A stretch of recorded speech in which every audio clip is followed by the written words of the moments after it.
السلام علیکم ورحمۃ اللہ وبرکاتہ۔ میرے پیارے آقا علیہ الصلاۃ والتسلیم کے پیارے دیوانوں، خاتون جنت حضرت فاطمۃ الزہرا رضی اللہ تعالیٰ عنہ کی کنیزوں، عورتوں کی حکایات اس درس کے 19ویں ایپیسوڈ میں آپ تمام کا استقبال ہے۔ آئیے درود شریف کے ساتھ درس کا آغاز کرتے ہیں۔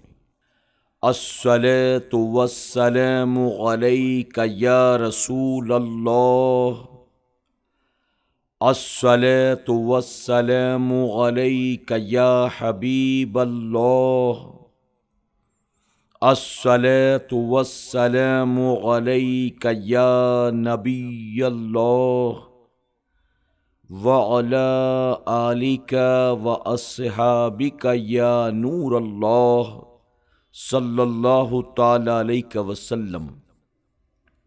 میرے پیارے آقا علیہ الصلاۃ والتسلیم کے پیارے دیوانوں، خاتون جنت حضرت فاطمۃ الزہرا رضی اللہ تعالیٰ عنہ کی کنیزوں، ہم اور آپ مولانا ابو النور بشیر رحمۃ اللہ تعالی علیہ کی لکھی ہوئی کتاب عورتوں کی حکایات کے تیسرے باب سے حضور اکرم صلی اللہ علیہ وسلم کی ازواج مطہرات کے تعلق سے حکایات سماعت کر رہے ہیں۔ ہم نے کل کے ایپیسوڈ میں ام المومنین حضرت خدیجۃ الکبریٰ رضی اللہ تعالیٰ عنہ کے تعلق سے حکایات سنی تھی۔ اب آئیے ماں عائشہ صدیقہ رضی اللہ تعالیٰ عنہ کے تعلق سے حکایات سنتے ہیں۔ حکایت نمبر 28۔ ام المومنین حضرت عائشہ صدیقہ رضی اللہ تعالیٰ عنہ۔ حضرت خدیجۃ الکبریٰ رضی اللہ تعالیٰ عنہ کے وصال کے بعد حضور عرصے تک مغموم رہے۔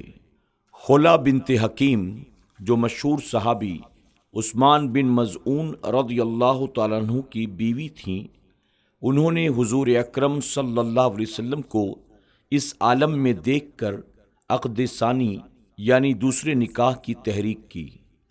حضور اکرم صلی اللہ علیہ وسلم نے فرمایا، کہاں؟ خلا نے کہا، آپ کے لیے کنواری بھی موجود ہے اور بیوہ بھی۔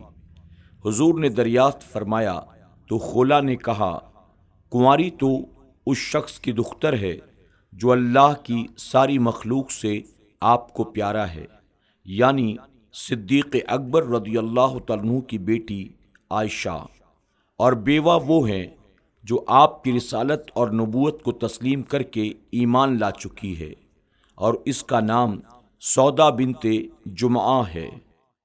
حضور اکرم صلی اللہ علیہ وسلم نے فرمایا، دونوں سے کہو۔ خلا حضرت صدیق اکبر رضی اللہ تعالیٰ عنہ کے گھر پہنچی اور ام رومان والدہ عائشہ صدیقہ سے اور حضرت صدیق اکبر رضی اللہ تعالیٰ عنہ سے اظہار مدعا کیا تو دونوں راضی اور خوش ہو گئے، اور حضرت عائشہ صدیقہ رضی اللہ تعالیٰ عنہ سے حضور کا عقد ہو گیا۔ سبق: کسی کی بیوی کا انتقال ہو جائے تو اسے عقد ثانی کر لینا چاہیے۔ خدا فرماتا ہے، نکاح کر دو اپنوں میں ان کا جو بے نکاح ہوں، اور اپنے لائق بندوں اور کنیزوں کا۔ اور مفسرین اکرام نے لکھا کہ یہ حکم سب کے لیے عام ہے، کنوارے ہوں یا غیر کنوارے، یعنی جس کی بیوی فوت ہو جائے وہ عقد ثانی کرے، اسی طرح جس کا خاوند مر جائے وہ بھی عقد ثانی کرے۔ مگر ہمارا اپنا مسئلہ جو مشہور ہے وہ یہ ہے کہ مرد فوت ہو جائے تو عورت کہتی ہے میں عقد ثانی نہیں کروں گی، انہی کے حق میں بیٹھی رہوں گی۔ یہ بات زیادہ تر عورتوں میں پائی جاتی ہے، مردوں میں یہ بات نہیں کہ بیوی مر جائے تو یوں کہے کہ میں اپنی بیوی کے حق میں بیٹھا رہوں گا۔ یہ مسائل ہمارے خود ساختہ ہیں۔ حضور اکرم صلی اللہ علیہ وسلم نے اپنا عقد ثانی فرما کر گویا عقد ثانی کو سنت قرار دے دیا۔ یہ بھی معلوم ہوا کہ حضرت صدیق اکبر رضی اللہ تعالیٰ عنہ حضور اکرم صلی اللہ علیہ وسلم کو اپنے وقت میں ساری مخلوق میں زیادہ پیارے تھے، اور صدیق اکبر رضی اللہ عنہ کو ساری مخلوق سے زیادہ پیارے حضور اکرم صلی اللہ علیہ وسلم تھے۔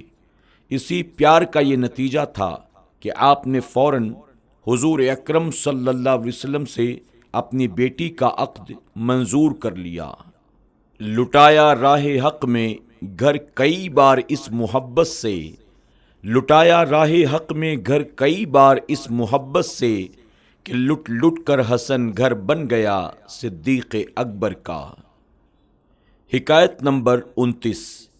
خواب تصویر عائشہ رضی اللہ تعالیٰ عنہ۔ ام المومنین حضرت عائشہ صدیقہ رضی اللہ تعالیٰ عنہ فرماتی ہیں کہ حضور اکرم صلی اللہ علیہ وسلم نے مجھ سے فرمایا کہ 3 رات مسلسل مجھے ایک ریشمی کپڑے پر تمہاری تصویر دکھائی جاتی رہی، جسے جبرائیل علیہ السلام لے کر آتے تھے اور کہتے تھے کہ یہ آپ کی بیوی ہیں۔ اے عائشہ، آج میں نے جو تمہارے چہرے سے کپڑا اٹھایا تو تم اس تصویر کے مطابق ہو۔ فرشتہ جب تمہاری تصویر لے کر آتا رہا تو میں نے کہا تھا کہ یہ اللہ کی طرف سے ہے، اس لیے یہ رشتہ ہو کر ہی رہے گا۔ دوسری روایت میں یہ لفظ بھی ہیں، یہ تمہاری بیوی ہیں دنیا میں بھی اور آخرت میں بھی۔ سبق: اللہ تعالیٰ نے ام المومنین حضرت عائشہ صدیقہ رضی اللہ تعالیٰ عنہ کا رشتہ حضور اکرم صلی اللہ علیہ وسلم کے ساتھ انتخاب فرمایا۔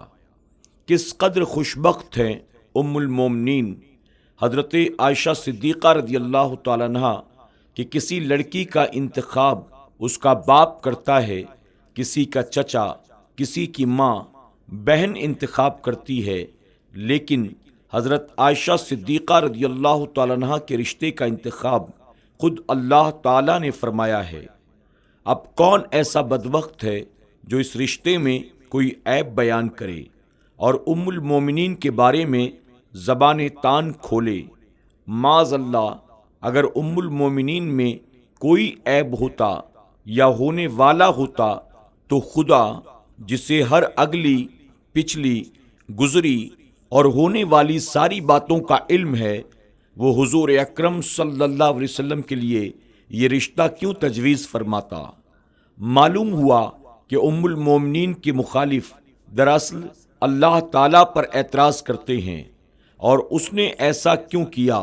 فرمائیے، ایسے لوگوں کا اللہ تعالیٰ کے نزدیک کیا مقام ہے، اور ان کا حشر کے دن کیا حشر ہوگا؟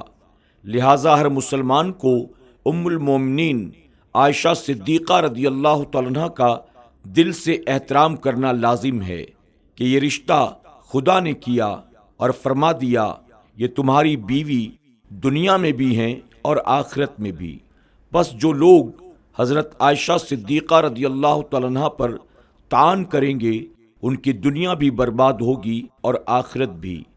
رہا تصویر کا مسئلہ، ممکن ہے کوئی ماڈرن یہ کہہ دے کہ جب اللہ تعالیٰ نے حضرت عائشہ صدیقہ رضی اللہ تعالیٰ عنہ کی تصویر بنائی تو ہم اگر تصویر کھنچوائیں یا بنوائیں تو گناہ کیوں ہوا؟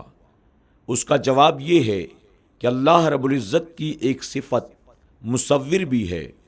حضرت عائشہ صدیقہ رضی اللہ تعالیٰ عنہ کی تصویر اسی نے بنائی اور ان کی تخلیق بھی اسی نے کی۔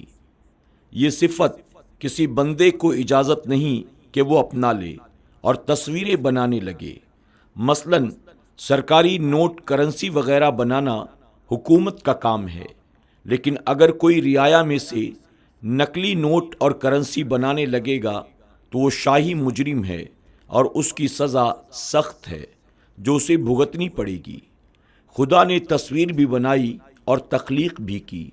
آج کے تصویر بنانے والوں کو کل قیامت کے دن خدا فرمائے گا، میری نقل اتارنے والے اب اس تصویر میں جان بھی ڈال۔ اس موقع پر آپ سوچیں ان جال سازوں کو کیا سزا ملے گی۔ ایک مجلس مشاعرہ میں یہ طرحی مصرع پیش کیا گیا، اس لیے تصویر جانا ہم نے کھنچوائی نہیں، یعنی میں نے محبوب کی تصویر جو نہیں کھنچوائی اس کی وجہ کیا ہے؟ ایک شاعر اٹھا اور بولا، مانگتا ہے دام کاتب پاس ایک پائی نہیں، مانگتا ہے دام کاتب پاس ایک پائی نہیں، اس لیے تصویر جانا ہم نے کھنچوائی نہیں، یعنی تصویر کھنچوانے کے پیسے مانگتا ہے اور میرے پاس ایک پائی بھی نہیں، اس لیے میں نے تصویر نہیں کھنچوائی۔ دوسرا شاعر اٹھا اور کہا، کاتب قدرت سے بڑھ کر کلک آرائی نہیں، کاتب قدرت سے بڑھ کر کلک آرائی نہیں، اس لیے تصویر جانا ہم نے کھنچوائی نہیں، یعنی قلم قدرت سے بڑھ کر ہمارا قلم نہیں ہے، تصویر بنانا قلم قدرت کا کام ہے، اس لیے میں نے تصویر نہیں کھنچوائی۔ تیسرا شاعر اٹھا اور بولا، میں ہوں مشتاق تکلم اور یہ گویائی نہیں، میں ہوں مشتاق تکلم اور یہ گویائی نہیں، اس لیے تصویر جانا ہم نے کھنچوائی نہیں، یعنی میں یار سے باتیں کرنا چاہتا ہوں اور تصویر بولتی نہیں، اس لیے میں نے تصویر نہیں کھنچوائی۔ آخر میں ایک دیندار شاعر اٹھا اور اس نے یوں کہا، بت پرستی دین احمد میں کہیں پائی نہیں، بت پرستی دین احمد میں کہیں پائی نہیں، اس لیے تصویر جانا ہم نے کھنچوائی نہیں۔ آج کے ایپیسوڈ میں بس اتنا ہی۔ السلام علیکم ورحمۃ اللہ وبرکاتہ۔